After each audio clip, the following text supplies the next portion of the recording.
మనకే నచ్చట్లేదు. మన ఊరు మనకు నచ్చట్లా, మన ప్రాంతం మనకు నచ్చట్లా, మన రాష్ట్రం మనకు నచ్చట్లా. హైదరాబాద్లో ఉన్నామా, బెంగళూరులో ఉన్నామా, చెన్నైలో ఉన్నామా అక్కడ అద్భుతం, ముంబైలో ఉన్నామా, గురుగావ్లో ఉన్నామా అక్కడ అద్భుతం. మిత్రులు ఇక్కడి నుంచి అక్కడికి వెళ్ళిన వాళ్ళు మిత్రులు అవుతారు. ఇక్కడున్న మిత్రులతో ప్రయోజనం ఏంటి? ఫోన్లో మాట్లాడితే సరిపోతుంది. What next? కెనడా వెళ్దామా, అమెరికా వెళ్దామా, ఇథియోపియాకి వెళ్దామా, మలేషియాకి వెళ్దామా? దేశం విడిచిపోతే అక్కడున్న సుందర స్వప్నాలని చేతుల్లో డాలర్లో డబ్బులు తీసుకుంటే అదొక తృప్తి, అదొక జీవితం. ఇది ప్రస్తుతం పట్టి పీడిస్తున్నటువంటిది. విద్య మనకి ఇక్కడిది నచ్చట్లా, ఉద్యోగం ఇక్కడిది నచ్చట్లా, సంపాదన ఇక్కడిది నచ్చట్లా, తల్లిదండ్రులు నచ్చట్లా, బంధువులు నచ్చట్లా. కానీ అందరూ నచ్చుతారు ఇతర దేశాలకు వెళ్ళి ఉద్యోగం చేసుకుంటే. క్రమంగా రాబోయే ఒక 20-30 ఏళ్ల తర్వాతన భవిష్యత్తు ఎట్లా ఉంటుంది భారతదేశంది అంటే, బంగ్లాదేశ్ వాళ్ళు భారత్లో సెటిల్ అవుతారు, ఆఫ్ఘనిస్తాన్ వాళ్ళు భారత్లో సెటిల్ అవుతారు, బర్మా వాళ్ళు భారత్లో సెటిల్ అవుతారు, శ్రీలంక వాళ్ళు భారత్లో సెటిల్ అవుతారు, భూటాన్ వాళ్ళు భారత్లో సెటిల్ అవుతారు, నేపాల్ వాళ్ళు భారత్లో సెటిల్ అవుతారు.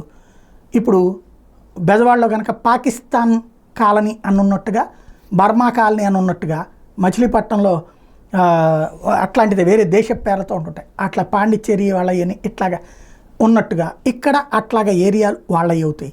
క్రమంగా ఇక్కడ ఉన్నటువంటి హిందువులేమో ప్రపంచంలో ఏ ఏ దేశాల్లో నుండి అక్కడ గుళ్ళు కట్టించుకుని అక్కడ పూజ చేసుకుంటూ ఉంటారు. ఇక్కడున్న గుళ్ళన్నీ కూడా వేరే వాళ్ళు లాక్కునేటట్టున్నారు. ఆ ప్రాంతాల్లో రేపు పొద్దున వేరేది కడితే అప్పుడు భవిష్యత్తులో చరిత్ర పుస్తకాల్లో లేదంటే అప్పుడున్న కథకులు నాలాంటి వాళ్ళకి అప్పుడు 60-70 బతికుంటే, ఈలోపు ఎవడు ఏమి వేసేయకుండా ఉంటే అప్పటికి నేను బతికుంటే పుస్తకాలు రాయాలి. ఇట్లాగా ఒకప్పుడు మా ఊరిలో కనకదుర్గ గుడి దగ్గరలో వినాయక స్వామి టెంపుల్ నడి రోడ్డు మధ్యలో ఉండేది. జనాలు అట్టించి వెళ్ళేవాళ్ళు, ఇట్టించి వెళ్ళేవాళ్ళు కూడా కంపల్సరీగా దండం పెట్టుకుని వెళ్ళేవాళ్ళు. ఇప్పుడు అట్టించి వెళ్తుంటే అక్కడ ఏం కనిపించట్లేదు ఏంటని రాసుకోవాలేమో. క్రమంగా చూస్తుంటే భయమే వేస్తుంది. మన దేశంలో పుట్టినటువంటి వాడు మన దేశంలో ఉండటానికి ఇష్టపడట్లేదు, ఇంతకంటే మెరుగైన దేశాలకు కోరుకుంటున్నాడు.